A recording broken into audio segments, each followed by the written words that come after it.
Why do people love iPhones versus Android phones, right? Anyone that has used a MacBook will tell you it is a 10x product by far. Whereas in phones, I was not sure of that value prop. I might have opinions on everything, but I have learned to keep them to myself at times and focus on the Product is not just a set of features, then what is it? आप ऐसे सोचो, जब mobile बेचने की बात आई दुनिया में, अब या तो आप सिर्फ मोबाइल बेचो, ठीक है, but if you don't know how to get people on to the internet, then obviously mobile बेच के आप करोगे ही क्या? I convinced the owner of a school to let me teach maths for a year. While I was teaching maths to grade 6 students, I parallelly built out the teacher side of the entire product. So the teacher interface, that's how I actually got my start into product management. Product is not just a set of features, then what is it? Can you take a couple of examples Sure. of products that people use on a day-to-day basis?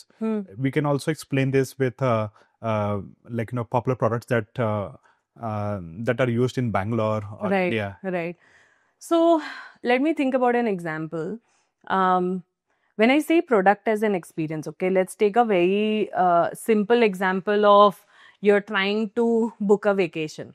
Okay, one way to think of it is, okay, you need a Make My Trip to book a flight. You need something to think about what will I do there. You'll need something else to do XYZ component.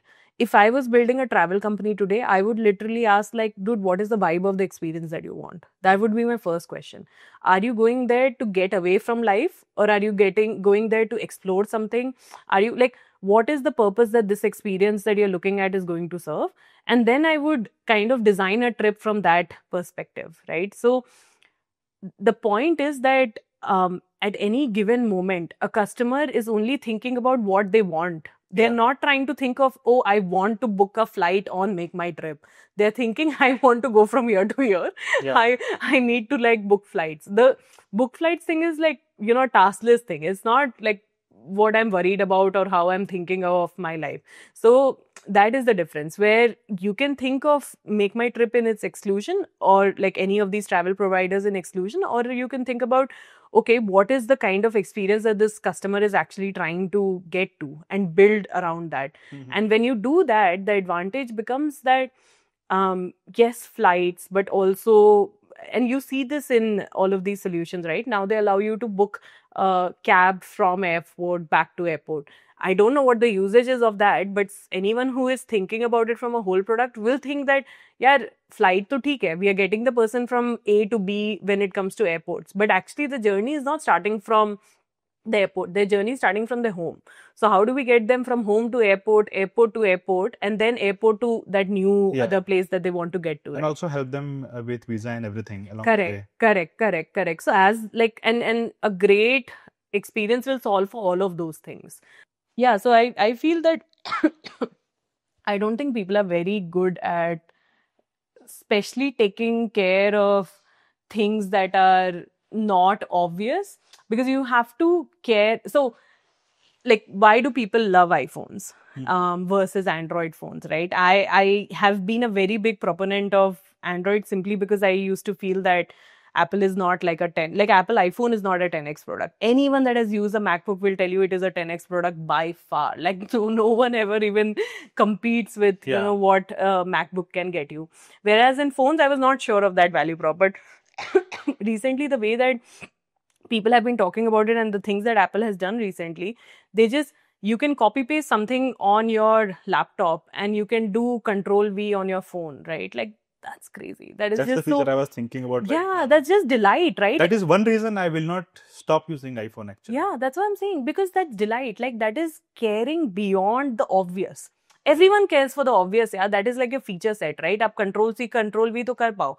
But point is, how do you care beyond the obvious? And you have to be very like, I call like crafting a product, designing an experience is about like how deeply and aggressively can you care about your users? How much Can you know the first order of thinking, the second order of thinking, the order, like, things that they will not tell you. No customer will tell you that this matters to them. But if you observe enough behaviors, you'll realize that this is one of the most common use case that you're ever doing, which is like copying something from desktop, sending it on WhatsApp to yourself, then from WhatsApp on your phone, pulling it out and pasting it in the thing that you actually wanted, right? So, Aditi, looking at your journey of building from scratch at School of Future, and now how you are scaling at Cult Sport. Yeah. What's your playbook for 0 to 1 thinking? Yeah. Specifically 0 to 1 product thinking. Sure. That is something many of the early PMs need to get really, really good at. Yeah. I think both, like 0 to 1, 1 to 10, 10 to 1000, these are all very different ways of thinking. The first most important thing is to understand like which phase you're in. Because for a certain problem, you may be in the same company, you can be in 3 different phases across 3 different problems. The way to think about a product when you're building 0 to 1 is, like, first of all, to understand what is the purpose that this product serves for your user in the space that you're building in, right? So there's a great book by Bob Moesta called Demand Side Sales, where basically he talks about the fact that what is the job to be done that the customer has hired you for, right? So if you're selling hammer and nails, you're actually selling the hole in the wall. You're not selling hammer and nails, right? I read this analogy very recently, and I used it in the class, and it was very, very. It is and you must all read that book because it is like a Bible in our house. In all honesty, we have spent a lot of, and I actually had the privilege of Bob Moesta was one of the advisors of School of Future. So after reading the book, cold message on LinkedIn, and then got connected, and he ended up giving us a lot of his time. Which is just like he's a fabulous mentor and a person. So the way, like, the main thesis being that when you are trying to be in the 0 to 1 space, you have to really understand how does the product become an experience for your customer? What is that overall thing end to end, right? So continuing with the same metaphor, let's say you're talking, like, if you're selling the hole in the wall, then you have to understand what is the purpose of this hole, right? Like, what is it for the customer? Because sometimes maybe it is about hanging some photographs, but sometimes it may be like drilling a hole for the purpose of, like, running a wire through it. Like, unless and until you understand ki yaar purpose hai kya, you can't really build a great product.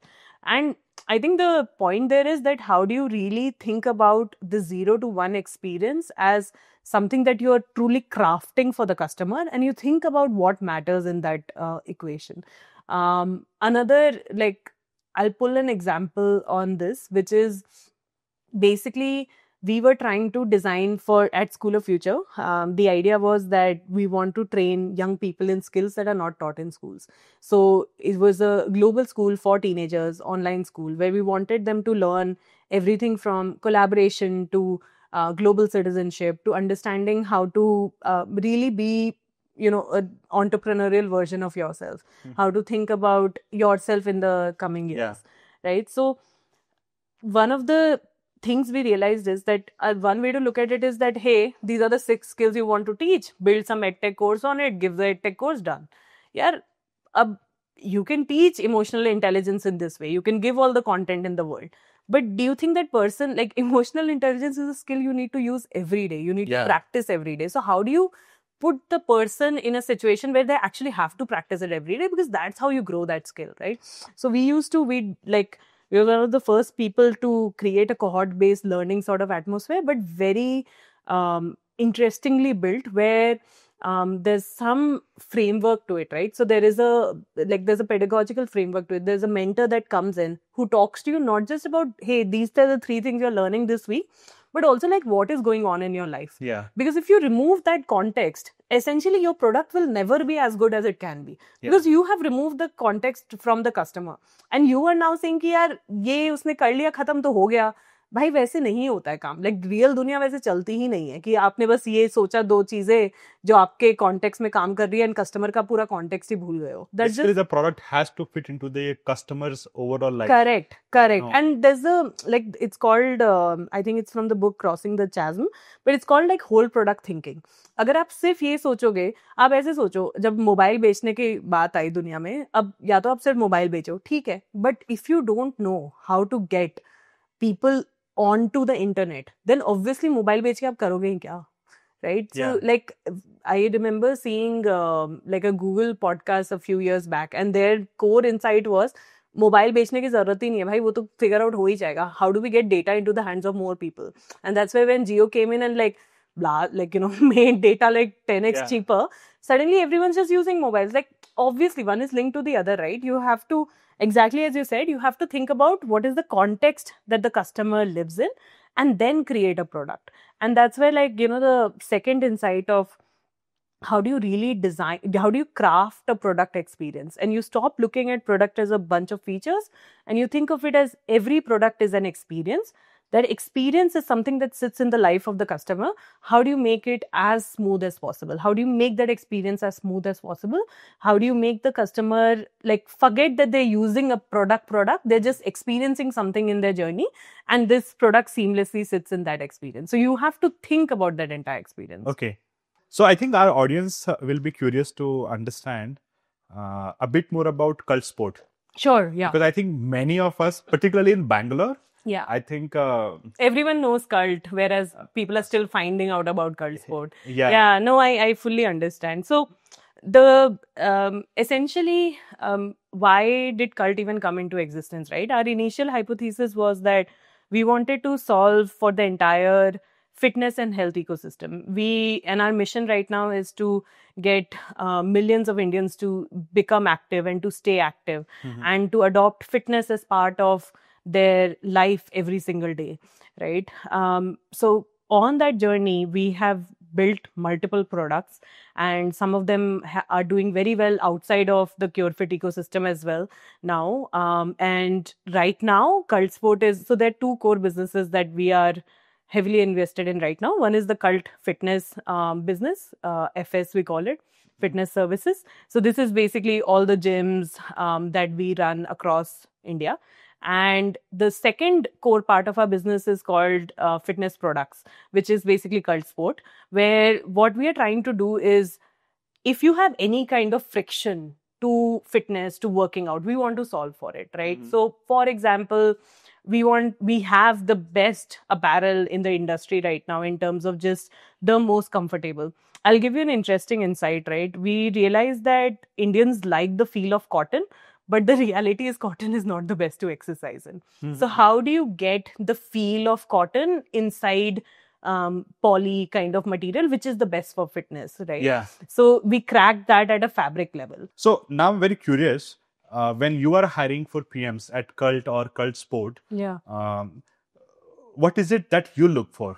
Right. What are the top 3 things that matter to you and are non-negotiable when you hire for someone? I think probably 2 things are non-negotiables for me if I'm hiring a PM. Actually, if I'm hiring for any role, I would say.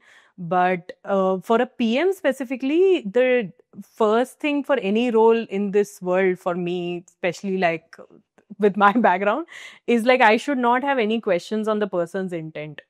It should be very clear about why you want to join and what is it that you want to get out of this for your career, for your life.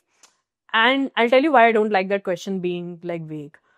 यार अगर आपको पता ही नहीं है कि आपको क्यों मन है काम करने का और इससे आपका क्या भला होने वाला है, तो आप घंटा मेरे लिए कुछ भला कर पाओगे, right? Like, and I hate questioning intent of anyone in the room, like if that is my team. My team always needs to be driven by a purpose. That purpose, like, we will outline together. And that vision, all of that is important to me, very important to me. Like, you need to be bought into what we are doing, यार, क्योंकि हम बहुत काम करेंगे, हम अपना like, you know, जिंदगी का बेस्ट काम करेंगे साथ में. वो तभी हो सकता है अगर आपको इंटेंट के कोई क्वेश्चंस ना हो. मतलब I should never have to think कि यार नवनीत ये पॉडकास्ट करना चाहता है कि नहीं. अगर वैसे क्वेश्चंस मेरे दिमाग में आने लगे तब तो घंटा ही पॉइंट है ना कुछ भी काम करने का. So I hate any questions around intent. I want intent to be super duper clear. They would have past history of working hard. but they can bluff.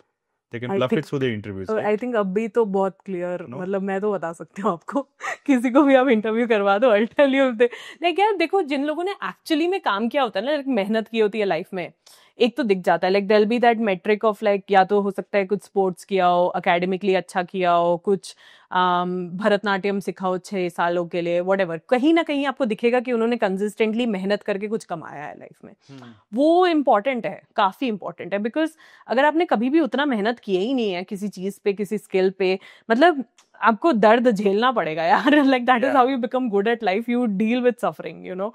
So basically, even if it's for a PM role, my assumption is the the classic things will remain in terms of, let's say, whether they have good problem solving skills, they have product sense, they have some strategy skills, all of that. But what's most important to you is their why and their previous track record or some proof of hard work. Correct. These two things are the most important to you. Correct. But I am assuming the other things will also matter in the interview process, absolutely, right? absolutely. Like, see, But they are table stakes. They're table stakes. Like things like creativity, insight, execution, influence. All of these things are things I test for. Okay? But to win at any of these, you need these two as base. Yeah. That is kind of what I'm saying. So end में मेरे को वो base ही evaluate करना पड़ता है. When I evaluate a PM, I'm looking at their insights, influence, like stakeholder management, execution, creativity. These are the 4 metrics that I evaluate all PMs by.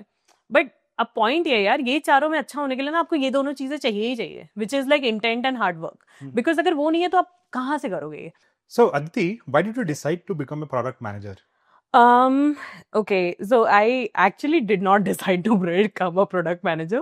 When I was entering the workforce, this was 2013 when I just graduated from LSA.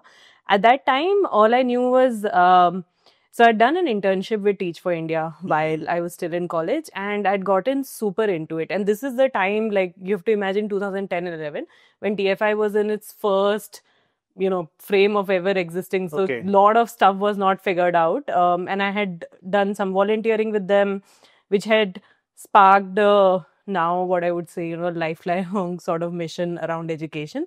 So I knew I wanted to work for an education company, and I knew I wanted it to be something that was doing work at scale.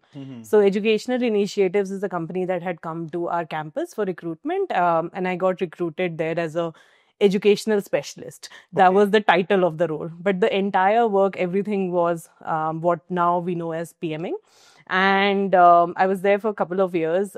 What I fundamentally, like how I got into it was, they wanted to build something. So it's a math learning product, and there's teacher side and student side, all of that. And for as we were building the product, right, in EdTech in 2013, 14, you have to imagine, like, at that time, people were very much like, teachers ko ye nahi aata, wo nahi aata. My mom is an English teacher, so it used to pinch me some extra degree. And I was like, yaar, जिसको कुछ भी नहीं आता उससे क्या फर्क पड़ता है? If your product has to work for its users, it's not the other way around. No one is supposed to like help, like, you can't say that what the user thinks or who they are, they should change 100 things about themselves and then like your product works. Yeah. You have to meet where the user is, right? So I convinced my CEO, I convinced the owner of a school to let me teach maths for a year. And while I was teaching maths to grade 6 students, I parallelly built out the teacher side of the entire product. So the teacher interface, how, what kind of reports matter, everything. So that's how I actually got my start into product management. It was very much just being passionate about education, and then within the organization, figuring out what kind of problem would get me very excited, and then like fighting end to end to actually make that happen. And it's really amazing when you do that type of deep work. Even a decade later, they're still using a lot of the fundamental constructs that we built at that time. Nice. So yeah, that's how I got started. Okay. In recent years, I think you made the transition from a founder at School of Future to head of product at Cult Sport. Correct. What I want to understand, what is the mindset shift that you had to go through while doing this transition?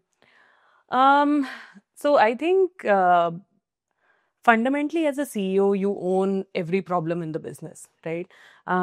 as a head of product, you don't own every problem in the business.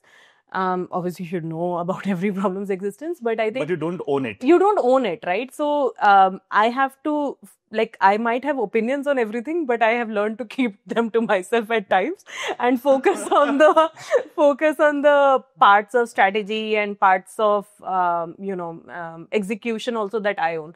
The other thing is, like, as a CEO, you own lesser execution to some extent. Like, you own strategy for everything, but you don't have to necessarily execute on every problem. In my role now, I will, like, again, I might not be executing, but I'll own the execution also a lot more.